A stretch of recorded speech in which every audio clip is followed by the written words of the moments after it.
My name's Natasha Bamblett. I'm a proud First Nations woman and I'm here to acknowledge country. Hello, beautiful friends. We gather on the lands of the Aboriginal people. We thank, acknowledge and respect the Aboriginal people's land that we're gathering on today. Take pleasure in all the land and respect all that you see.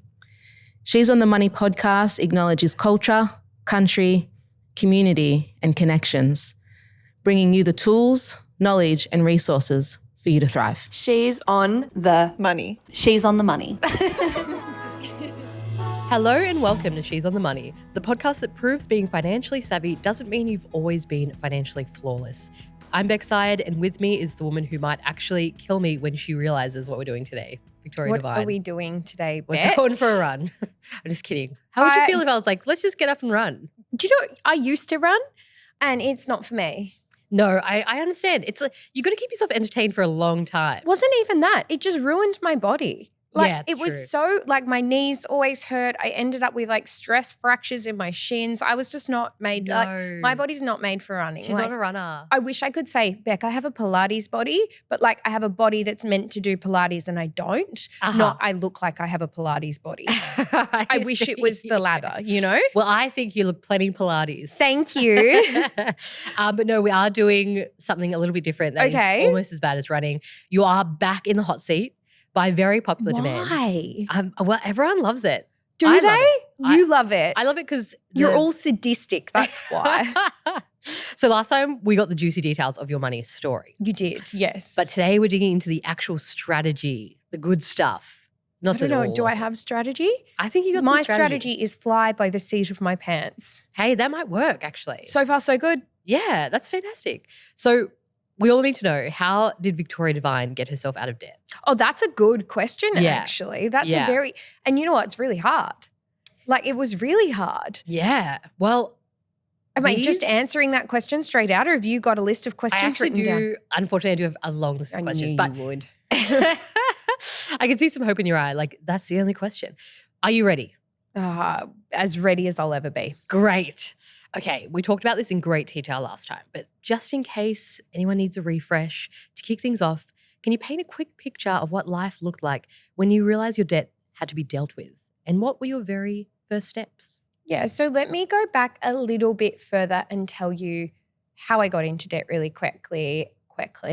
And then also, I guess, why I got into debt. Because I think that people are always like, well, why? Like, and people who haven't been in debt are often very much like, well, why'd you do that? That's so silly. And at the time, you just don't know what you don't know. No. So I was working in consulting. I had finished 2 degrees. So I'd done my undergrad in psychological science, and then I had just finished my like postgrad in organizational psychology. And I had what I thought was my like big dog consulting job. And I remember my contract, I think it was like for $55,000 plus super. And at the time, that was the most amount of money that I'd ever earned. Like prior to that, I was just working part-time, and I was like, I would say I was pretty good. Like my work ethic has always been, I would say, fantastic. Like I'm the type of person that's like, no, like if I've got some spare time, I would just do it. So I was working like retail jobs. I was working hospitality jobs. There was a time where I was like a swim teacher. In between that, I was like doing some tutoring of some other people at uni. Like there was just like lots of bits and bobs floating around. But even though I had all of those jobs, I think people who go to uni can probably resonate with that. You feel like you work like a dog day in, day out. Like you go to uni and then like straight after uni, I would like go to my like hospitality job that night and work until midnight or 1 a.m. And then you look at your tax return and I'd be like, oh, I've worked my butt off. And then like, I remember one year, I think it was like the year before I got this big dog job, my like taxable income was like $32,000. Yes. And like in my head, I was like, but all I did was work. I like, know. And I mean, that's minimum wage for you, right? Like that's exactly how it works. Anyway, so I get this big dog job. And I start to feel like I really want to fit in. And like, this is just upon reflection. At the time, you're not thinking, oh, I really want to fit in. Like, that's just not it. And I remember I got this Virgin Money credit card. And to me, that's kind of, I don't know why I'm telling you it's Virgin Money. I think I'm telling you it's a Virgin Money credit card because it didn't feel as real as like a NAB or a Combank or a Westpac credit card because it wasn't a real bank. Do you know what I mean? But it also kind of like gives some validity to it. It's like if you had bloody, I don't know, what's that one that's like Latitude? I don't know if Yeah, I like a pronounced it. Latitude. It's With Virgin Money. It was a Yeah. proper credit card. Yeah. And I remember the interest rate on it was probably like 22%, because I was just like, well, I'll never pay that, obviously. Yeah. So that doesn't matter. And it had, I think, this is just me reflecting. I could be completely wrong, but I think I had like a 45-day interest-free period. And you know Right. how most credit cards have a month? This was like a little bit longer. And I'm like, girl, that's helpful. And I remember the first credit card I got was like $500. And that felt like a lot of money at the time, because like I don't think I often had $500 in my savings account. Like, you know, it comes, it goes, I would pay rent and then it'd drop back down. So I got this $500 credit card, and very quickly they sent me an email or like a letter after that. Can't remember how, but I remember it going up to 1,000. And I remember thinking, Whoa. 4 figures like that, like it starts slow and it starts small, right? And I'd maxed that out just buying things to fit in, I suppose. Like I'd bought a new suit from Saba, and I had bought like a couple of pieces from Scanlan Theodore, and then bam, like the credit card was maxed out. Like we're not talking, oh, V, like you were using it for costs, like the living costs or anything Right. like that. It was literally like clothes that I otherwise couldn't afford. And in my head, I was like, if I put it on the credit card, I can just pay it off and then I get nicer pieces. Like in my head, I was like, they're investment pieces for work. Like this will be good. And yeah, things started to like snowball from there. The debt didn't feel too bad. I was paying the minimum repayments. It was probably like $52. I feel like in my head it was like $52 a month. And I was like, that's fine. I hadn't done the maths on what that actually meant for me over the long term. Spoiler, I was basically never going to pay that credit card off if that's all I was paying, right? Of course. And so it starts snowballing, and then I'm in this big dog job, and I say big dog job because at the time I felt very cool. And I think March the next year rolls around, and it must have been before that actually, I find out that I got into a Masters of Business Administration. So I Whoa. get into my MBA. Like, this is so cool. Like, this is the coolest thing ever. And like, I start doing that, and I'm studying and I'm working at the same time, and it's so hard. And at this time I didn't have any other debt. I'm just like paying off this credit card. And I reckon it would have been about mid-year, like I got offered to travel to a place called Grenoble in the south of France to study. I was able to go and do 2 units, kind of not an exchange, but like I don't know, you go overseas and you study for a little bit. And it was over that Christmas period. Like it was like a Christmas like semester where it was going to be 2 full-time units. I was over there for about 3 months, and I knew that I could take that period of time off work, like I would negotiate whatever. I couldn't afford to do that, Beck. Right. Like my university did, I think, subsidize the education component. Like I could put the actual course fees on my HEX because it was like an exchange thing with RMIT and the university over there. And that was fine. But I still had flights. I still had accommodation. And then I remember my car blew up. And I used to drive this old Toyota Avalon. And whenever I turned right, because it had been converted to LPG, for Right. some reason, something in the car would cut the LPG, and the car would literally stop if you turned right too hard. I see. Yeah, it was really cool. And so you'd be like getting onto the freeway or something, and your no. car would cut out.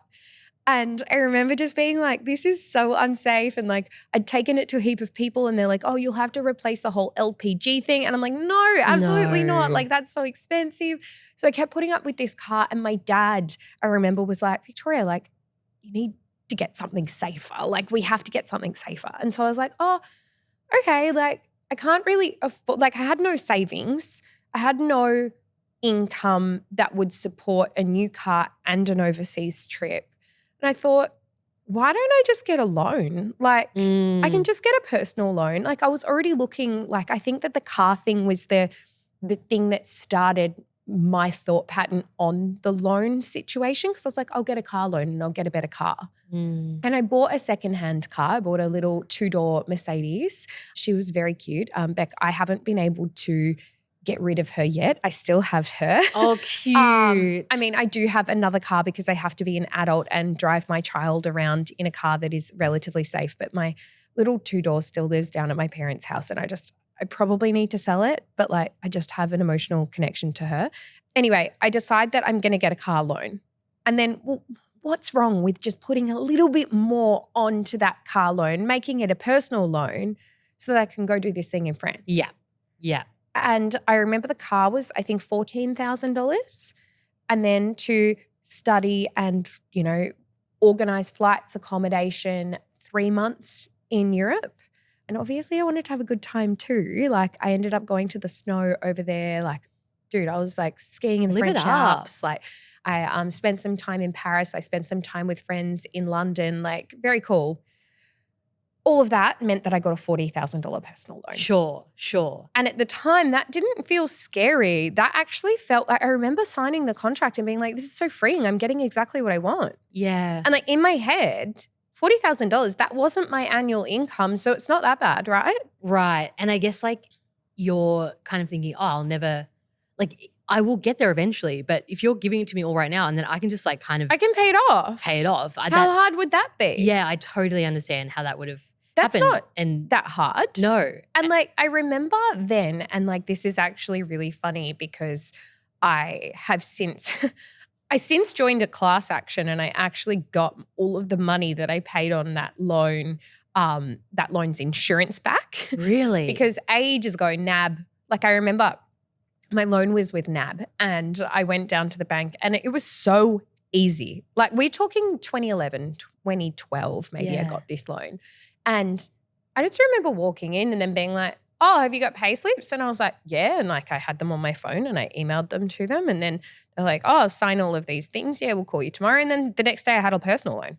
That's crazy. It was so easy. And I was like, oh, maybe, like I remember thinking at the time, maybe I should have gotten more. I know. Like maybe I should have gotten more because like that freedom felt good. And like Yeah. that's not freedom, that's delusion, just to Yeah. be very clear.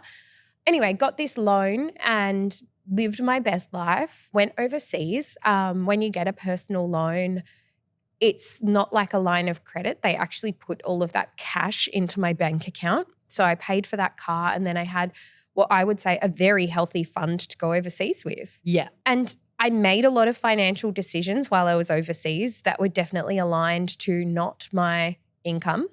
Because I'd be like, well, I've got heaps of money in my account. Why don't we go to Heston Blumenthal's like restaurant? Yeah. Why don't we go to these expensive places? Or why don't I buy? And I remember you guys have probably seen it online because like I do wear a lot of clothes that I have had for years and years and years. And there's this beautiful, I think it's beautiful, Ted Baker dress that I have, right? And it's this like, it's red and it's a midi dress and it's quite high cut and it's got this beautiful orchid pattern on it. Gorgeous. I love it. I bought that in London for an exorbitant amount of money at the time. But I was like, I have heaps of cash in my account. So like, does it matter? Yeah. Didn't matter. No, and even just the whole experience and stuff like that. It's like, I don't encourage anyone to get into debt. No, I'm this sure, is but terrible. this is like- I feel like I need to talk about how I got there because so many people would be like, oh, how'd you get out of debt? And getting out of debt is very hard. But I think also coming to terms with the idea that I remember all of that, right? I come home and I had a little bit of savings. So even when I got home, the pain wasn't like the pain of being in debt wasn't there because I could still make the monthly repayments really easily. And they were $853, I think, dollars per month. And that was easy because like there was still that cash in my account from the actual loan. So I was like, there was no pain, right? Totally. And that dried up really quickly. Yeah. And then all of a sudden you're back home. All you've got in your pocket are experiences. And I had a really nice dress. I had started to live paycheck to paycheck again. And when you're on a $55,000 salary, $853 a month means you don't have any extra money. That's like I remember my rent was about the same. And like I had good rent because I took the smallest bedroom in this share house. I lived with my best friend and her brother and I had the tiniest little bedroom bed. And I had $853, I think, of debt repayments and my rent was like $850 a month. And that's wild. between that, food, like there was not much to spare. No. Like there was just nothing. And like by the time you pay for petrol and your train tickets every day and, the odd coffee at work, like I just didn't have any extra. And I just remember how suffocating that felt. Yeah. Like I started to go, oh my goodness, like what am I going to do about this debt thing? but I'd bury my head in the sand. Yeah, of course. I didn't tell anybody I'd taken that loan out because like I kind of like at the same time as not caring about it, I also knew that there was some level of shame involved in that. Yeah, like You don't it's frowned upon. You don't really know why. Yeah, like I didn't want to tell people I had it. And at that point, my financial literacy was not very good. Like keep in mind, I wasn't working in finance. She's on the Money didn't exist at this point. And yeah, like I just buried my head in the sand for a very long time about it, paid the minimum repayments. I remember looking into getting it refinanced. So, because I was like, if I, lower the monthly repayments, maybe life will be a bit more comfortable. But I actually couldn't get it refinanced because like no one would refinance a personal debt. Why would you refinance a personal debt? Yeah, it's not like I sure. had, and I still had that credit card that was outstanding. Yeah. At that point, I remember going, wait, hold on. And I think because I'd had a taste of, quote, the good life, I'd had cash to dispose of. Like I'd, done this stuff in London. I'd been to Paris and I had all of this cash. And, when I got home, it wasn't that bad. I was going out for brunches with my friends. I was shouting them. Like it was fine. But all of that was on the debt. Like that was the personal loan money. Yeah. And then all of a sudden it just got really tight. Yeah. And then that feels suffocating. That feels really hard. And I didn't tell anyone. My parents didn't know. Literally my family and friends didn't know. And they'd be like, oh, we should. I remember like at the time, it was like the cool thing to do. It probably still is a cool thing to do, right? Bali trips for New Year's. Yeah. Like my girlfriends were like, let's go to Bali for New Year's. And I remember thinking like I would love to, but I can't afford that. Like I don't have any cash. Like I couldn't afford. And at the time, like return flights to Bali were like $800. Oh my God. And I remember thinking like, that's my debt repayment. Yeah, seriously. Like I do have, like I quote, have the money, but it has to be allocated to something else. Yeah. Like, because that was direct debited out of my account. So it didn't feel like I even had a choice, So I just felt like I wasn't going to get anywhere. And then I started to go, well, maybe this is my life. And I kept looking around at the people at work and being like, well, how are they doing it? Like, are they just earning more? Do I need a pay rise? I know. Like, what's going on? I know. And I mean, I still had that idea that I wanted to go out for brunch and I wanted to still, and it's not the coffee. The coffee's not going to ever get you out of debt. But like I wanted to have that lifestyle where I was still out and about. But like, just want to live life. Yeah, because the reality of getting out of debt is hard. You do have to restrict. You do have to pull back. I just wasn't ready to do that. No. Okay, so I'm picturing little you're paying so much money every month. What were like the first things you did to get yourself out of it? Continued to bury my head in the sand, if I'm being honest. I see. And I did that literally for years. Like we're not saying, I buried my head in the sand for a few months and then I just got my stuff together and got out of debt. I feel like that's a sunshine and roses story. And so that comes out of our community all the time. And I think that I wish I had the resource that was She's on the Money at the time to go, hey, like doesn't mean you're a bad person, because I felt like a bad person. Yeah. I probably did that for 3 years, Beck. Couldn't sleep properly, was really stressed about it. Like, I would be able to scrape together a few things to do, like trips here and there, like, but not anything stupidly extravagant. It wasn't until I started to realize that everybody around me was able to live their lives and I wasn't.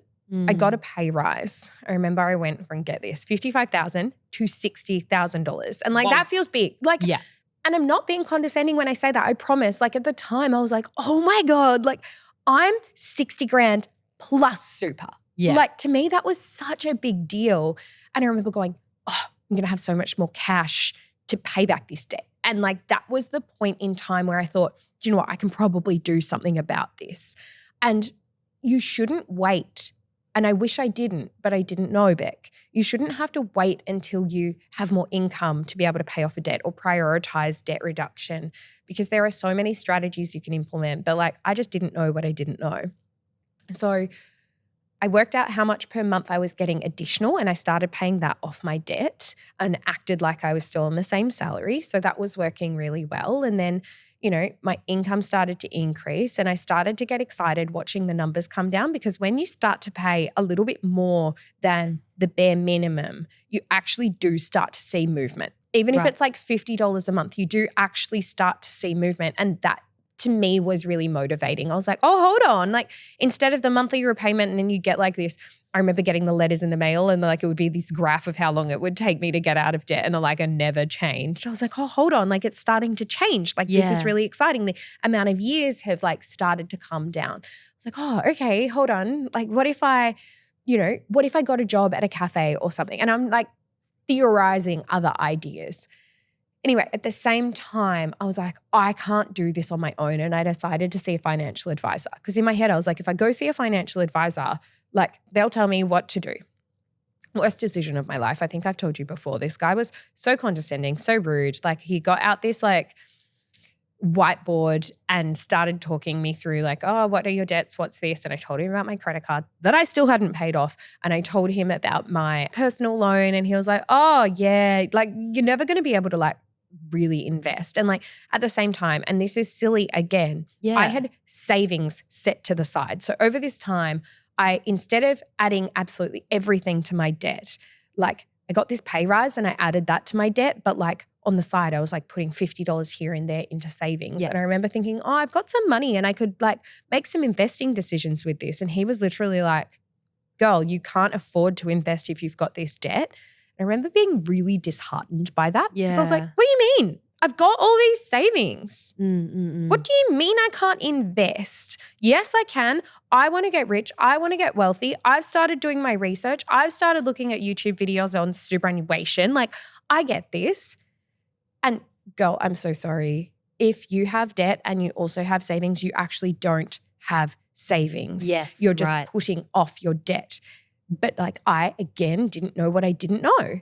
And like, I guess that's what kickstarted me onto this pathway of understanding finance and then working out how cool that was. And, you know, I started watching YouTube videos and that was basically the only financial literacy at that time that was available. There weren't finance podcasts to listen to. There weren't Instagram accounts of people like, you know, getting out of debt that you could follow to stay motivated. Like that just wasn't a thing.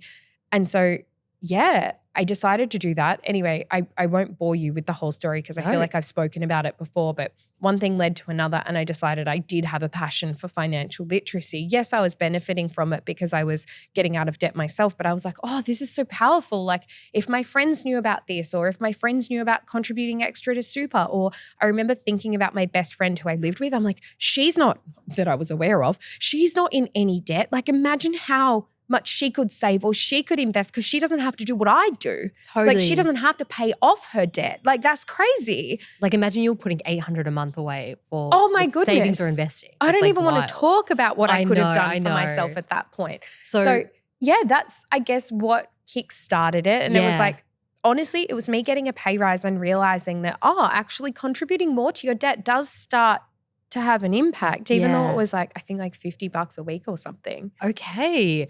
So what advice would you give to someone trying to choose the right repayment strategy for this situation? What motivates you? For me, I just liked seeing it come down. And I mean, when you're picking like the snowball or the avalanche method, often they're really aligned to having multiple smaller debts and you pick, you know, with the snowball method, you pick the smallest debt and try and pay that off as quickly as possible so that then you have less total debts.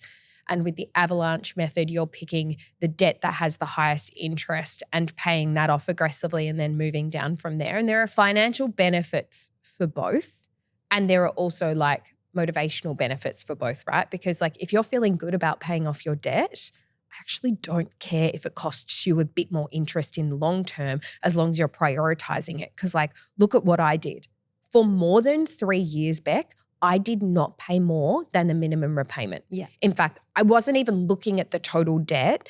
I can't remember ever looking at any statements or logging into the online account. I didn't want to know what the total was. And if during that period of time you said, how much debt were you in my head, all I had was that $40,000. Like I didn't know how much had been paid off. I didn't know what that $853 a month was doing because like, I was just kind of scared to look, but also embarrassed to look and like, you know what it's like? You just don't want to, like you don't want to look. I know. So I think for me, the best advice I have is not picking a strategy, but picking yourself up and going, do you know what? Debt doesn't make me a bad person. I don't think anybody would look at me now and go, oh, V, when you're in debt, you're a terrible person. Or Beck, when you were in debt, awful person. I was still me. I was judging myself harder. I was being so harsh on myself. I was not kind in the way that I spoke to myself. Like, sorry, I deserved so much more than that. Yeah. And do you know what? By looking at my debt, I would have been able to go, oh, I could get out of this. I could have gotten out of it so much easier. Like, I literally didn't get out of that debt until after I met my husband. Yeah. And I remember that was so embarrassing to me. Like, you know, when people are like, oh, do you ask about finances on the first date? Absolutely not. If he had asked, honest to God, I would have lied to him. Yeah, if he'd been like, oh, do you have any personal debt? I'd be like, no, you're an idiot. Yeah, that's a sexy question. But neither of us asked because it turns out we were both in personal debt when we Yes. met each other. That's so comforting for some reason, you know? Do you know what? I remember like we were together for a while and it didn't ever come up. And then we moved in together and we had separate finances and that was fine. And we'd both like, you know, agreed on what rent we could pay. And at that time I'd started earning a bit more money. So like there was a little bit more to like wiggle around with. And we got this little apartment together and it was all sunshine and roses. And then I think it was him that brought up, oh yeah, and I have this debt repayment. And I remember being like, sorry, what? Like Right. me judging him, calling the kettle black. Like, and I remember being like, wait, you've got personal debt? And then asking about it. And like, he had like probably, I don't know, like a $10,000 personal loan or something for something along the way. And like, I don't think anybody ever goes into debt being like, do you know what I really want? To be in debt. Yeah. Like, it's always out of necessity or need. And I remember being like, oh, good. He's also got this debt. And that made me feel comfortable to tell him that I had it. And then we spoke about, well, if we ever want to buy property together or have kids together or do this stuff together, we're going to have to get rid of that. And so we both kind of knuckled down on our own debts. And like we were paying all of that out because I think at that stage we realized we do really love each other. We've just moved in together. This is all sunshine and roses and we would love to start saving for a house, but we can't start saving for a house until we get rid of these debts. Mm-hmm. So we were doing that. But delusional me, I still kind of had that little savings account to the side with a little bit of cash in it. And again, don't do that. You can have an emergency fund, that's fine. But I remember being like, oh, that's for the future. I should have just put it on my debt. But Sure. Anyway, hindsight is 20/20. And yeah, it wasn't until then that I really, really wanted to knuckle down because if I'm being honest, I didn't have the motivation to pay it off because I didn't have any carrot that was worth paying it off for until I realized, oh, I actually want to build a life with someone and debt's not going to get me there. Debt's not going to help me. We can't get a home loan. We can't, save for our deposit. We can't do any of these things until I get my shit together. Yeah, for sure. I think that is so relatable. Sometimes you just don't have the motivation until there's something that you really want. You can see when it's it was tangible. just about me, but then it's about somebody else. I don't know. I get it. I'm not saying that you should wait for that. In fact, I wish that I had entered that relationship, completely debt-free and super financially empowered and all of I wish all of that for baby me, but it didn't work out so badly. Totally. And you just need to find your carrot. Let's go to a really quick break. And when we get back, I want to get into what V actually cut from her budget, whether she hustled for extra cash, and the mindset shift that changed everything. Alrighty, guys, we are back and I want to get straight into the juicy stuff. So V, I want to know what your budget looked like. What did you slash and what were your non-negotiables that you kept? Long story short, I think after I got that credit card and was splashing on the Scanlan Theodore pieces and that suit from Saba, I kind of got scared of it. And I wasn't really spending big, but because I didn't have a massive salary, most of my income was going to debt reduction. So quote, slashing things from my budget wasn't really helping. I wish I could be like, oh, yep, I slashed this and this. I remember sitting down with Steve, my now husband, and we were like, okay, cool. Where can we save some money so that we can both pay off our debts a bit better? And at the time, I think in that first, 2 years of our relationship, we were eating out a lot.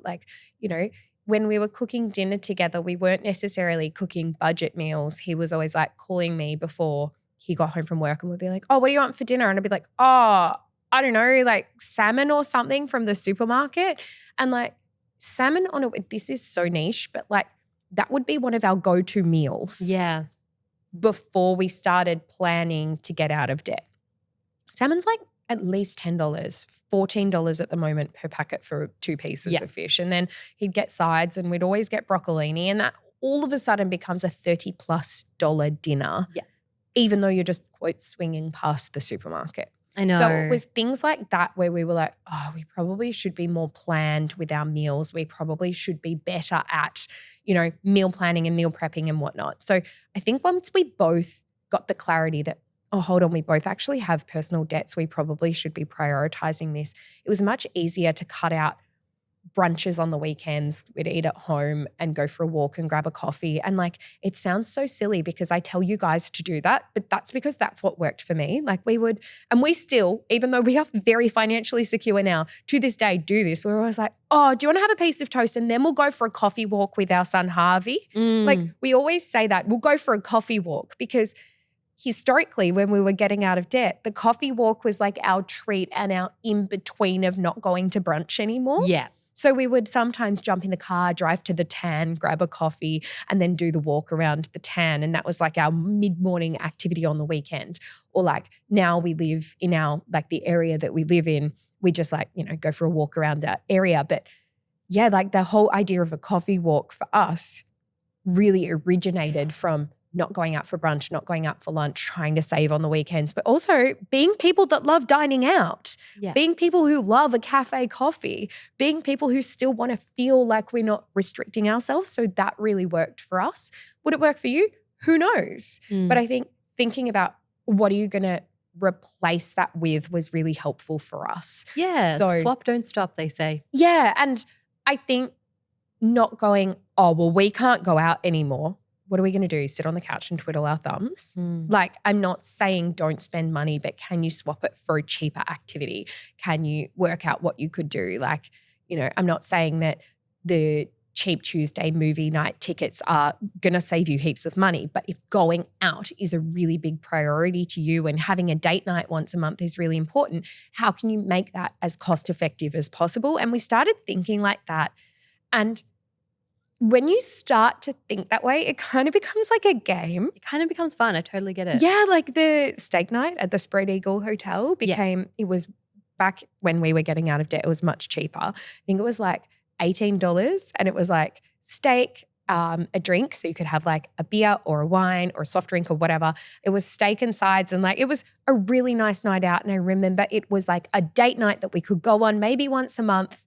We'd go out for a fancy dinner and it was less than $50 for the both of us, right? Yeah. And so I won't say gamify it, but it was kind of like a game where you were like, okay, well, how could we go out, have a really good night, and we kind of still felt like we were winning? Yeah, I think that's really cute. And I guess if you are already, like you can't cut anything from the budget, 'cause it's like, well, do I just stop eating? Like I literally am on ends meet here. There's so many fun things you could do with your own, like you have a Deb mash and a bloody sausage and you just write it down on a A4 paper and pretend it's a menu and you can just like make some fun out of it, Cute. And like I think a lot of that still, because we were doing that together, that stuff still sticks with us. Like it's become part of what we just default to now. And I find that some people in our community have said, oh, you're not relatable anymore, Victoria. And it's because I'm now not in the financial situation that people can relate to, but like I'm still the same person. Like I still love cheap steak night. I still love going for my coffee walks. I still find brunches that cost more than $40 absolutely exorbitant. Just because I have more money does not mean that I'm a different person. It doesn't mean I've lost my way or lost my ability to understand a cost of living crisis. Like I see it, I feel it. It's why I'm so wildly passionate about continuing to create the content that we create, because nobody deserves to be in the position that I was in and feeling as guilty and bad about themselves as I did. Like it's why She's on the Money was born and continues to be there. So I look at it and I go, oh, I don't think you guys realize that, yes, I drive a really fancy car now, but do you know how much I appreciate that because of where I've come from? I think that when you have been in debt, when you have lived below your means, and once you get out of that and once you learn that you can actually keep yourself out of that, you don't want to go back. Yeah. Like once you taste financial freedom and once you realize what that gives you and once you realize that financial freedom doesn't mean being rich, it means having choices and being able to make a decision. You go, wow, this is really cool. This is what I want for me. And I'm willing to sacrifice a lot. Because, Beck, if I lost absolutely everything tomorrow, you best believe I'd be back in a cafe working behind the bar. I would absolutely hustle my way back up to make sure that I had my emergency fund, to make sure that I had the ability to put food on the table and be able to make choices. Totally. Now, this leads me to my next question, because I know that have been talking about like cutting things from the budget, but did you boost your income while paying off your debt, like a side hustle, extra work, things like that? I wish I had the capacity to do so. I thought about it a lot of times. I remember going to a job interview for a cafe because I was like, oh, what if I like just worked on a Saturday or a Sunday? And I remember like Sunday rates were really attractive. I was what if I did that? But honestly, during that period of my life, I was working full time. I was trying to start She's on the Money, and I didn't at the time think that She's on the Money was like a side hustle. To me, it felt like more of I want to say community service, but I was not doing it because I thought I'd make money. I didn't think I would make money. Sure. I didn't think it would become a podcast. I was doing that, but I was also studying full time. I was doing my MBA. So like that was a lot to take on, and I just simply didn't have the capacity. No, that's so fair.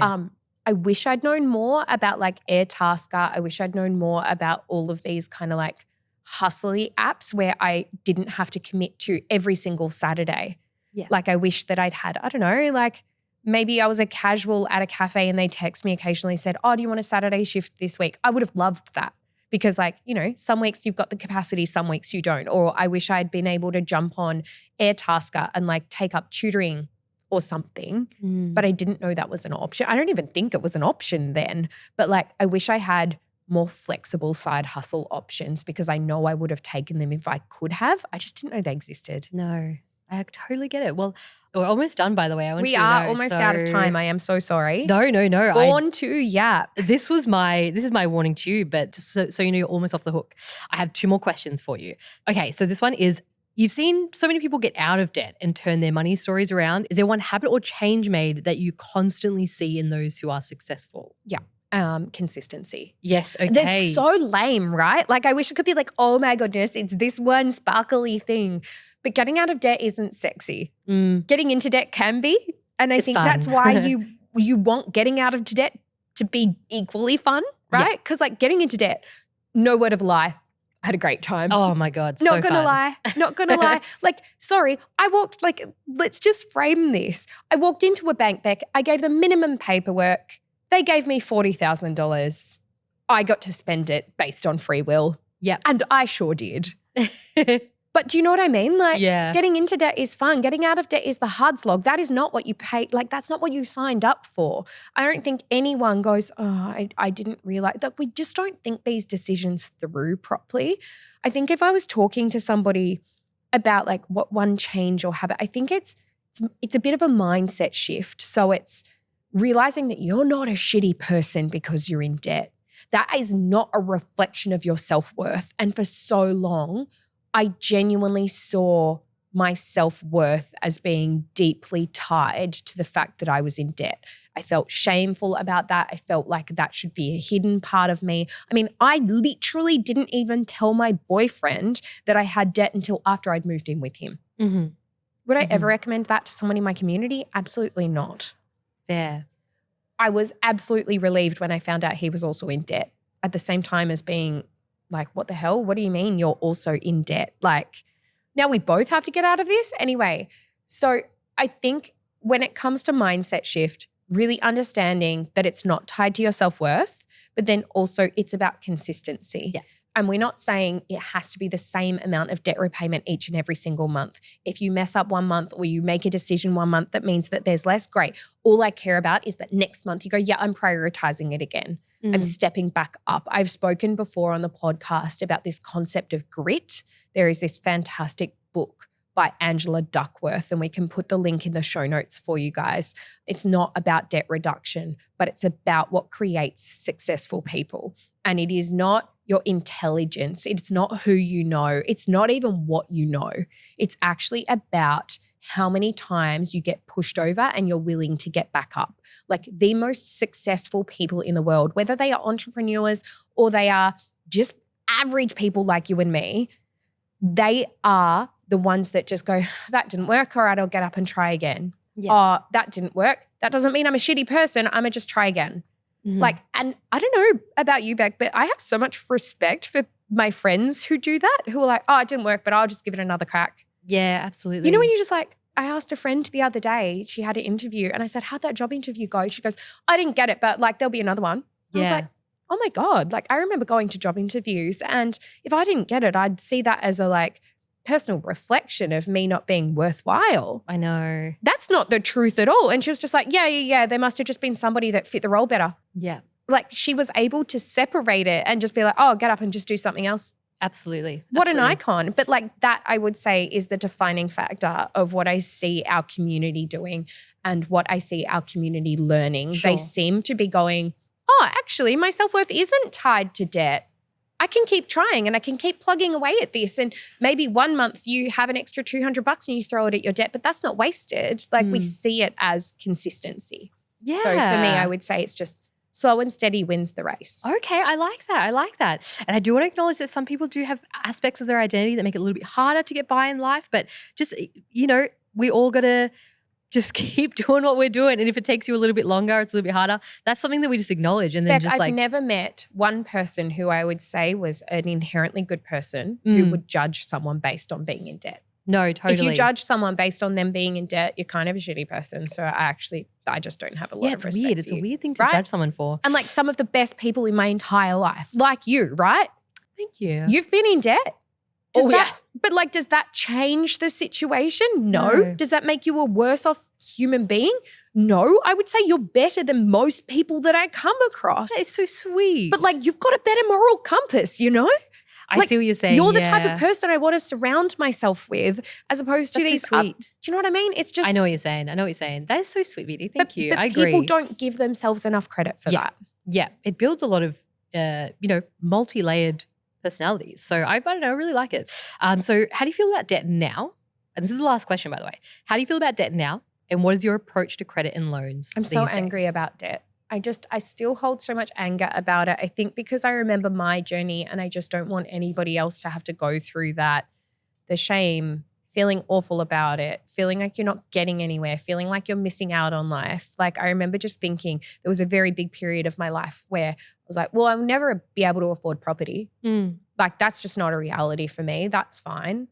And I remember like framing it as though that didn't matter. And you don't have to have property. You don't need that. But I remember trying to justify it to myself because like in my head, the reason I would never have property was because I was bad with money. Right. And it was because I would never be able to save a deposit. And it's because I would always have personal debt. And in my head, this was just going to spiral for my entire life. So I don't like debt. I also would like to acknowledge that for some people, debt is such necessary evil. Like it is a necessary part of getting through. We are in the middle of a cost of living crisis. Do you think I am so naive to think that the single mum who is earning 50 grand a year and has 3 kids that she needs to get through school is not going to go into debt to do that because she's got some deadbeat dad on their side?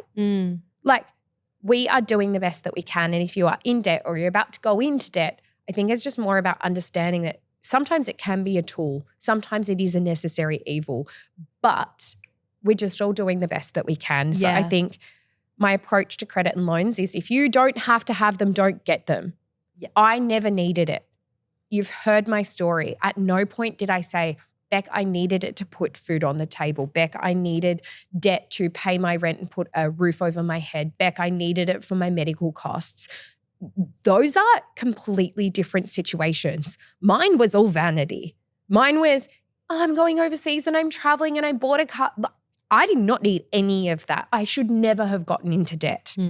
But if my story was, medical costs or I was in hospital for a long time and I ended up with a whole heap of debt because I had to pay for my rent, otherwise I was going to lose my house.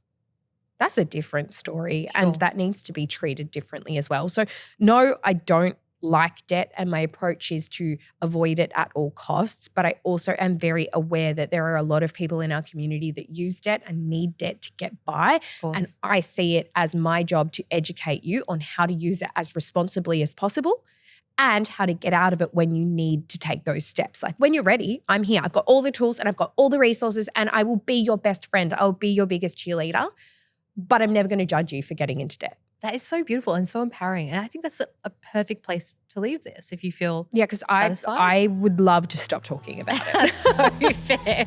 Okay, so you're officially off the hook. Thank you so much for letting us deep dive into how you became debt-free. I'm always willing to overshare when it comes to hopefully benefiting our community. Yeah, thank you. And just to reiterate everything that I've been saying, if you're in debt right now, please know that it literally does not make you a bad person. It does not mean that you are bad with money. It doesn't mean you failed, and it definitely does not mean that you can't turn things around. We hope this chat gave you the tools, the courage, or even just the permission to start tackling your own debt without the shame. And of course, if you loved this episode, please share it with someone who might need it. Leave us a review or slide into the comments and tell us what you want to hear more of. Bye, guys. Bye, guys.